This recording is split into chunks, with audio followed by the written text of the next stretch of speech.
भाग एक में हमने देखा कहानी का नायक अनुपम, जिसकी शादी कल्याणी से तय होती है, किंतु उसके मामा के लालच के कारण दहेज को लेकर हुए विवाद के कारण विवाह टूट जाता है। और कल्याणी के पिता, जो एक स्वाभिमानी और सिद्धांतवादी व्यक्ति हैं, वो दहेज के अपमानजनक व्यवहार को स्वीकार नहीं कर पाते तथा बारात को खाली हाथ घर वापस भेज देते हैं। आज इससे आगे भाग दो। घर के सब लोग क्रोध से आग बबूला हो गए। कन्या के पिता को इतना घमंड! कलयुग पूर्ण रूप से आ गया है। सब बोले, देखें लड़की का विवाह कैसे करते हैं। किंतु लड़की का विवाह नहीं होगा, यह भय जिसके मन में न हो, उसको दंड देने का क्या उपाय है। बंगाल भर में मैं ही एकमात्र पुरुष था जिसको स्वयं कन्या के पिता ने जनवासे से लौटा दिया था।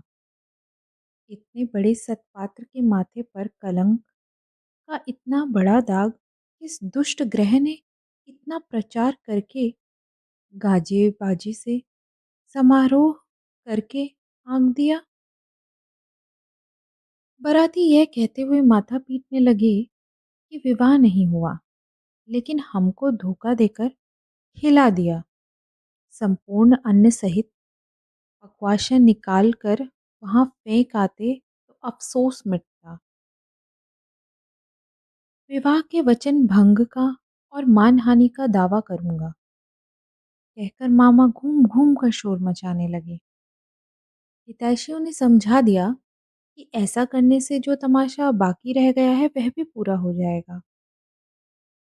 कहना व्यर्थ है, मैं भी खूब क्रोधित हुआ था। किसी प्रकार शंभुनाथ बुरी तरह हार कर मेरे पैरों पर आ गिरे। मूछों की रेखा पर ताप देते देते केवल यही कामना करने लगा, किंतु इस आक्रोश की काली धारा के समीप एक और स्रोत बह रहा था, जिसका रंग बिल्कुल भी काला नहीं था। संपूर्ण मन उस अपरिचित की ओर दौड़ गया। अभी तक उसे किसी भी प्रकार वापस नहीं मोड़ सका। दीवार की आड़ में रह गया। उसके माथे पर चंदन चर्चित था, देह पर लाल साड़ी, चेहरे पर लज्जा की ललाई। हृदय में क्या था यह कैसे कह सकता हूँ। मेरे कल्पलोक की कल्पलता वसंत के समस्त फूलों का भार मुझे निवेदित कर देने के लिए झुक पड़ी थी। हवा आ रही थी, सुगंध मिल रही थी, पत्तों का शब्द सुन रहा था। केवल एक पग बढ़ाने की देर थी। इसी बीच वह पग भर की दूरी क्षण भर में असीम हो गई।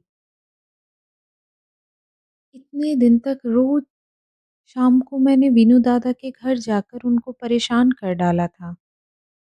वीनू दादा की वर्णन शैली की अत्यंत सघन संक्षिप्तता के कारण उनकी प्रत्येक बात ने इस फुलिंग के समान मेरे मन में आग लगा दी थी। मैंने समझा था कि लड़की का रूप बड़ा अपूर्व था, किंतु न तो उसे आंखों से देखा, न उसका चित्र, सब कुछ अस्पष्ट रह गया। बाहर तो उसने पकड़ दी ही नहीं, उसे मन में भी न ला सका। इसी कारण भूत के समान दीर्घ निश्वास लेकर मन उस दिन की उस विवाह सभा की दीवार के बाहर चक्कर काटने लगा। हरीश से सुना, लड़की को मेरा फोटोग्राफ दिखाया गया था। पसंद अवश्य किया होगा, न करने का तो कोई कारण ही नहीं था। मेरा मन कहता है वह चित्र उसने किसी बक्से में छिपा कर रखा है। कमरे का दरवाजा बंद करके अकेली किसी किसी निर्जन दोपहरी में क्या वह उसे खुलकर ना देखती होगी। जब झुककर देखती होगी तब चित्र के ऊपर क्या उसके मुख के दोनों ओर से खुले बाल आकर नहीं पड़ते होंगे। अकस्मात बाहर किसी के पैर की आहट पाते ही क्या वह झटपट अपने सुगंधित अंचल में चित्र को छिपा न लेती होगी? दिन बीत जाते हैं। एक वर्ष बीत गया। मामा तो लज्जा के मारे विवाह संबंध की बात ही नहीं छेड़ पाते। माँ की इच्छा थी मेरे अपमान की बात जब समाज के लोग भूल जाएंगे तब विवाह का प्रयत्न करेंगी। दूसरी ओर मैंने सुना कि शायद उस लड़की को अच्छा वर मिल गया है, किंतु उसने प्रण किया है कि विवाह नहीं करेगी। सुनकर मन आनंद के आवेश से भर गया।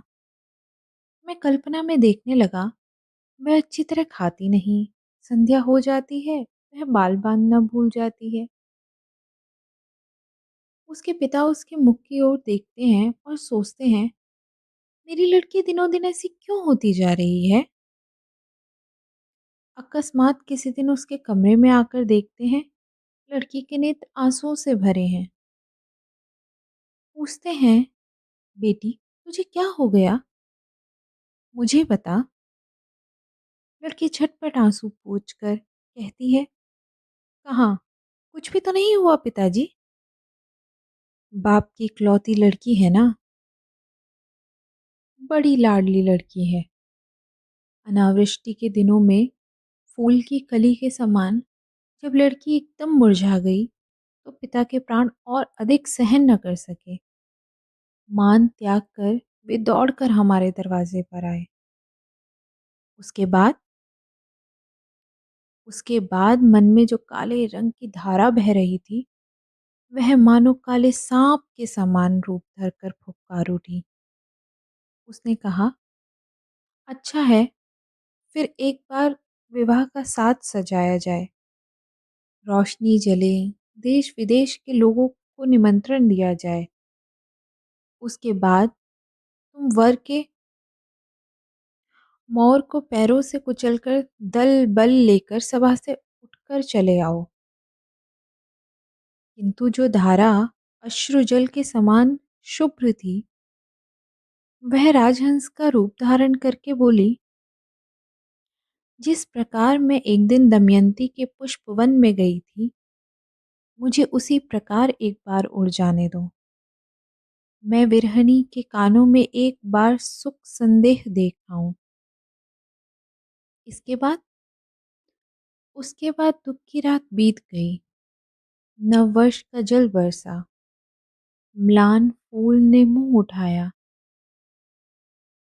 इस बार उस दीवार के बाहर सारी दुनिया के और सब लोग रह गए। केवल एक व्यक्ति के भीतर प्रवेश किया।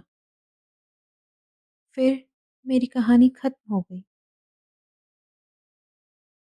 लेकिन कहानी ऐसे खत्म नहीं हुई। जहाँ पहुंचकर वह अनंत हो गई है, वहाँ का थोड़ा सा विवरण बताकर अपना यह लेख समाप्त करूंगा। माँ को लेकर तीर्थ करने जा रहा था। भार मेरे ही ऊपर था, क्योंकि मामा इस बार भी हावड़ा पुल के पार नहीं हुए। रेलगाड़ी में सो रहा था। झोंके खाते खाते दिमाग में नाना प्रकार के बिखरे स्वप्नों का झुंझुना बज रहा था। अकस्मात किसी एक स्टेशन पर जाग पड़ा।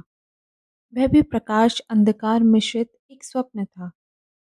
केवल आकाश के तारागण चिर परिचित थे और सब अपरिचित, अस्पष्ट था। स्टेशन की कई सीधी खड़ी बत्तियां प्रकाश द्वारा यह धरती कितनी अपरिचित है एवं चारों ओर है, वह कितना अधिक दूर है, यही दिखा रही थी। गाड़ी में माँ सो रही थी। बत्ती के नीचे हरा पर्दा टंगा था। ट्रंक, बक्स, सामान सब एक दूसरे के ऊपर तितर बितर पड़े थे। वह मानो स्वप्न लोक का उल्टा पुल्टा सामान हो, जो संध्या की हरी बत्ती के टिमटिमाते प्रकाश में होने और न होने के बीच न जाने किस ढंग से पड़ा था।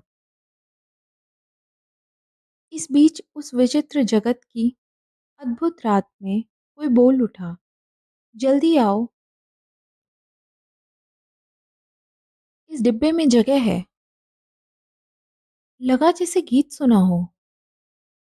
बंगाली लड़की के मुख से बंगला बोली कितनी मधुर लगती है। इसका पूरा पूरा अनुमान ऐसे अनुपयुक्त स्थान पर अचानक सुनकर ही किया जा सकता है। किंतु इस स्वर को निरी एक लड़की का स्वर कहकर श्रेणीभुक्त कर देने से काम नहीं चलेगा। यह किसी अन्य व्यक्ति का स्वर था। सुनते ही मन कह उठता है, ऐसा तो पहले कभी नहीं सुना। गले का स्वर मेरे लिए सदा ही बड़ा सत्य रहा है। रूप भी कम बड़ी वस्तु नहीं है, किंतु मनुष्य में जो अंतरतम और अनिर्वचनीय है, मुझे लगता है जैसे कंठ स्वर उसी की आकृति हो। चटपट जंगला खोलकर मैंने मुंह बाहर निकाला। कुछ भी न दिखा। प्लेटफॉर्म पर अंधेरे में खड़े गार्ड ने अपनी एक आंख वाली लालटेन हिलाई। गाड़ी चल दी। मैं जंगले के पास बैठा रहा। मेरी आंखों के सामने कोई मूर्ति न थी, किंतु हृदय में मैं एक हृदय का रूप देखने लगा। वह जैसे इस तारामयी रात्रि के समान हो, जो आवृत कर लेती है, किंतु उसे पकड़ा नहीं जा सकता। जो स्वर अपरिचित कंठ के स्वर, क्षण भर में ही तुम मेरे चिर परिचित के आसन पर आकर बैठ गए हो। तुम कैसे अद्भुत हो। चंचल काल के क्षुब्ध हृदय के ऊपर फूल के समान खिले हो, किंतु उसकी लहरों के आंदोलन से कोई पंखुड़ी तक नहीं हिलती। अपरिमेय कोमलता में जरा भी दाग नहीं पड़ता। गाड़ी लोहे के मृदंग पर ताल देती हुई चली। मैं मन ही मन गाना सुनता जा रहा था। उसकी एक ही टेक थी। डिब्बे में जगह है क्या? जगह है क्या? जगह मिले कैसे? कोई किसी को नहीं पहचानता। साथ ही यह नहीं पहचानना मात्र कोहरा है, माया है। उसके छिन्न होते ही फिर परिचय का अंत नहीं होता। ओ सुधा में स्वर, जिस हृदय के तुम अद्भुत रूप हो, वह क्या मेरा चिर परिचित नहीं है? जगह है। जल्दी बुलाया था, जल्दी ही आया हूँ। क्षण भर भी देर नहीं की है। रात में ठीक से नींद नहीं आई। प्रायः हर स्टेशन पर एक बार मुंह निकाल कर देखता। भय होने लगा कि जिसको देख नहीं पाया वह कहीं रात में ही ना उतर जाए। दूसरे दिन सुबह एक बड़े स्टेशन पर गाड़ी बदलनी थी। हमारे टिकट फर्स्ट क्लास के थे। आशा थी भीड़ नहीं होगी। उतरकर देखा, प्लेटफॉर्म पर साहबों के अर्दलियों का दल सामान लिए गाड़ी की प्रतीक्षा कर रहा है। फौज के कोई एक बड़े जनरल साहब भ्रमण के लिए निकले थे। 2-3 मिनट के बाद ही गाड़ी आ गई। समझा फर्स्ट क्लास की आशा छोड़नी पड़ेगी। माँ को लेकर किस डिब्बे में चढ़ लूं, इस बारे में बड़ी चिंता में पड़ गया। पूरी गाड़ी में भीड़ थी। दरवाजे दरवाजे झांकता हुआ घूमने लगा। इसी बीच सेकंड क्लास के डिब्बे से एक लड़की ने मेरी माँ को लक्ष्य करके कहा, आप हमारे डिब्बे में आइए ना, यहाँ जगह है। मैं तो चौंक पड़ा। वही अद्भुत मधुर स्वर और वही गीत की टेक। जगह है। क्षण भर की भी देर न करके माँ को लेकर डिब्बे में चढ़ गया। सामान चढ़ाने का समय प्राय नहीं था। मेरे जैसा असमर्थ दुनिया में कोई न होगा। उस लड़की ने ही कुलियों के हाथ से झटपट चलती गाड़ी में हमारे बिस्तर आदि खींच लिए। फोटो खींचने का मेरा एक कैमरा स्टेशन पर ही छूट गया। ध्यान ही न रहा। उसके बाद क्या लिखूं नहीं जानता। मेरे मन में एक अखंड आनंद की तस्वीर है। उसे कहाँ से शुरू करूं, कहाँ समाप्त करूं? बैठे-बैठे एक वाक्य के बाद दूसरे वाक्य की योजना करने की इच्छा नहीं होती। इस बार उसी स्वर को आंखों से देखा। इस समय भी वह स्वर ही जान पड़ा। माँ के मुंह की ओर ताका, देखा उनकी आंखों के पलक नहीं गिर रहे थे।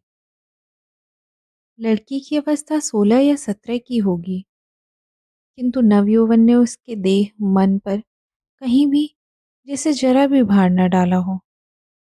उसकी गति सहज, दीप्ति निर्मल, सौंदर्य की सुचिता अपूर्व थी। उसमें कहीं कोई जड़ता न थी। मैं देख रहा हूँ, विस्तार से कुछ भी कहना मेरे लिए असंभव है। यही नहीं, वह किस रंग की साड़ी किस प्रकार पहने हुए थी, यह भी ठीक से नहीं कह सकता। यह बिल्कुल सत्य है कि उसकी वेशभूषा में ऐसा कुछ न था जो उसे छोड़कर विशेष रूप से उसकी आंखों को आकर्षित करे। वह अपने चारों ओर की चीजों से बढ़कर थी। रजनीगंधा की शुभ्र मंजरी के समान सरल वृंत के ऊपर स्थित, जिस वृक्ष पर खिली थी उसका एकदम अतिक्रमण कर गई थी। साथ में दो तीन छोटी छोटी लड़कियां थीं। उनके साथ उसकी हंसी और बातचीत का अंत न था। मैं हाथ में एक पुस्तक लिए उस ओर कान लगाए था। जो कुछ कान में पड़ रहा था वह सब तो बच्चों के साथ बचपने की बातें थीं। उसका विशेषत्व यह था कि उसमें अवस्था का अंतर बिल्कुल भी नहीं था। छोटों के साथ वह अनायास और आनंदपूर्वक छोटी हो गई थी। साथ में बच्चों की कहानियों की सचित्र पुस्तकें थीं। उसकी कोई कहानी सुनाने के लिए लड़कियों ने उसे घेर रखा था। यह कहानी अवश्य ही उसने 20-25 बार सुनी होगी। लड़कियों का इतना आग्रह था, क्यों था, यह मैं समझ गया। उस सुधा कंठ की सोने की छड़ी से सारी कहानी सोना हो जाती थी। लड़की का संपूर्ण तन मन पूरी तरह प्राणों से भरा था। उसकी सारी चाल ढाल स्पर्श में प्राण उमड़ रहा था। अतः लड़कियां जब उसके मुंह से कहानी सुनती तब कहानी नहीं उसी को सुनती। उनके हृदय पर प्राणों का झरना झर पड़ता। उसके उस उद्भाषित प्राण ने मेरी उस दिन की सारी सूर्य किरणों को सजीव कर दिया। मुझे लगा, मुझे जिस प्रकृति ने अपने आकाश से वेष्टित कर रखा है वह उस तरुणी के अक्लांत अम्लान प्राणों का विश्वव्यापी विस्तार है। दूसरे स्टेशन पर पहुंचते ही उसने खोमचे वाले को बुलाकर काफी सी दाल मोठ खरीदी और लड़कियों के साथ मिलकर बिल्कुल बच्चों के समान कलहास्य करते हुए निसंकोच भाव से खाने लगी। मेरी प्रकृति को जाल से घिरी हुई थी। क्यों मैं अत्यंत सहज भाव से उस हंसमुख लड़की से एक मुट्ठी दाल मोठ न मांग सका? हाथ बढ़ाकर अपना लोभ क्यों नहीं स्वीकार किया? माँ अच्छा और बुरा लगने के बीच दुचिती हो रही थी। डिब्बे में मैं हूँ मर्द, तो भी इसे कोई संकोच नहीं। खासकर वह इस लोभ की भांति खा रही हैं। यह बात उनको पसंद नहीं आ रही थी और उसे बेहया कहने का भी उन्हें भ्रम न हुआ। उन्हें लगा इस लड़की की अवस्था हो गई है किंतु शिक्षा नहीं मिली। माँ एकाएक किसी से बातचीत नहीं कर पाती। लोगों के साथ दूर दूर रहने का ही उनको अभ्यास था। इस लड़की का परिचय प्राप्त करने की उनको बड़ी इच्छा थी किंतु स्वाभाविक बाधा नहीं मिटा पा रही थी। इसी समय गाड़ी एक बड़े स्टेशन पर आकर रुक गई। उन जनरल साहब के साथियों का एक दल उस स्टेशन से चढ़ने का प्रयत्न कर रहा था। गाड़ी में कहीं जगह न थी। कई बार वे हमारे डिब्बे के सामने से निकले। माँ तो भय के मारे जड़ हो गई। मैं भी मन में शांति का अनुभव नहीं कर रहा था। गाड़ी छूटने के थोड़ी देर पहले एक देशी रेल कर्मचारी ने डिब्बों की दो बेंचों के सिरों पर नाम लिखे हुए दो टिकट लटकाकर मुझसे कहा, इस डिब्बे की ये दो बेंचें पहले से ही दो साहबों ने रिजर्व करा रखी हैं। आप लोगों को दूसरे डिब्बे में जाना होगा। मैं तो झटपट घबराकर खड़ा हो गया। लड़की हिंदी में बोली, नहीं, हम डिब्बा नहीं छोड़ेंगे। उस आदमी ने जिद करते हुए कहा, बिना छोड़े कोई चारा नहीं है। किंतु लड़की के उतरने की इच्छा का कोई लक्षण न देखकर वह उतरकर अंग्रेज स्टेशन मास्टर को बुला लाया। उसने आकर मुझसे कहा, मुझे खेद है किंतु सुनकर मैंने कुली कुली की पुकार लगाई। लड़की ने उठकर दोनों आंखों से आग बरसाते हुए कहा, नहीं, आप नहीं जा सकते। जैसे हैं बैठे रहिए।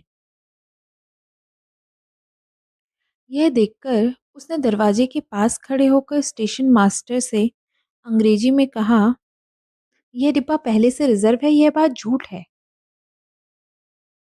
यह कहकर उसने नाम लिखे टिकटों को खोलकर प्लेटफॉर्म पर फेंक दिया। इसी बीच वर्दी पहने साहब अर्दली के साथ दरवाजे के पास आकर खड़ा हो गया था। डिब्बे में अपना सामान चढ़ाने के लिए पहले उसने अर्दली को इशारा किया था। उसके पश्चात लड़की के मुख की ओर देखकर, उसकी बात सुनकर, मुख मुद्रा देखकर स्टेशन मास्टर को थोड़ा छुपा और उसको ओट में ले जाकर पता नहीं क्या कहा। देखा गया, गाड़ी छूटने का समय बीत चुकने के पर भी और एक डिब्बा जोड़ा गया। तब कहीं ट्रेन छूटी। लड़की ने अपना दलबल लेकर फिर दोबारा दालमोट खाना शुरू कर दिया और मैं शर्म के मारे जंगले के बाहर मुंह निकालकर प्रकृति की शोभा देखने लगा। गाड़ी कानपुर में आकर रुकी। लड़की का सामान बांधकर तैयार थी।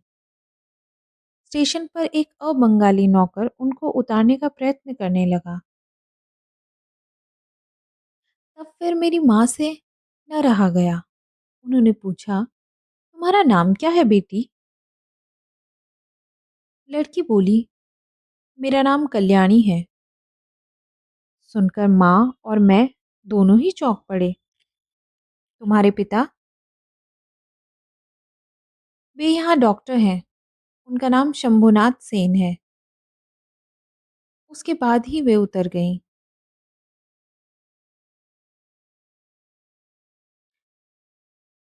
मामा के निषेध को अमान्य करके, माता की आज्ञा ठुकराकर मैं अब कानपुर आ गया हूँ। कल्याणी के पिता और कल्याणी से भेंट हुई है। हाथ जोड़े हैं, सिर झुकाया है। शंभुनाथ बाबू का हृदय पिघला है। कल्याणी कहती है, मैं विवाह नहीं करूंगी। मैंने पूछा, क्यों? उसने कहा, मातृ आज्ञा। जब हो गया, इस ओर भी मातुल है क्या? बाद में समझा, मातृभूमि है। वह संबंध टूट जाने के बाद से कल्याणी ने लड़कियों को शिक्षा देने का व्रत ग्रहण कर लिया है। किंतु मैं आशा न छोड़ सका। वह स्वर मेरे हृदय में आज भी गूंज रहा है। वह मानो कोई उस पार की वंशी हो, मेरी दुनिया के बाहर से आई थी। मुझे सारे जगत के बाहर बुला रही थी। और वह जो रात के अंधकार में मेरे कान में पड़ा था, जगह है, वह मेरे चिरजीवन के संगीत की टेक बन गई। उस समय मेरी आयु थी 23, अब हो गई है 27। अभी तक आशा नहीं छोड़ी है, किंतु मातुल को छोड़ दिया है। इकलौता लड़का होने के कारण माँ मुझे नहीं छोड़ सकी। तुम सोच रहे होंगे, मैं विवाह की आशा करता हूँ? नहीं, कभी नहीं। मुझे याद है, बस उस रात के अपरिचित कंठ के मधुर स्वर की आशा। जगह है, अवश्य है, नहीं तो खड़ा होऊँगा। इसी से वर्ष के बाद वर्ष बीतते जाते हैं। मैं यही हूँ, भेंट होती है, वही स्वर सुनता हूँ।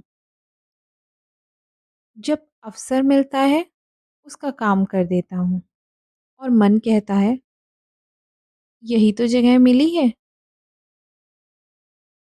ओ रे अपरिचिता, तुम्हारा परिचय पूरा नहीं हुआ, पूरा होगा भी नहीं, किंतु मेरा भाग्य अच्छा है, मुझे जगह मिल चुकी है।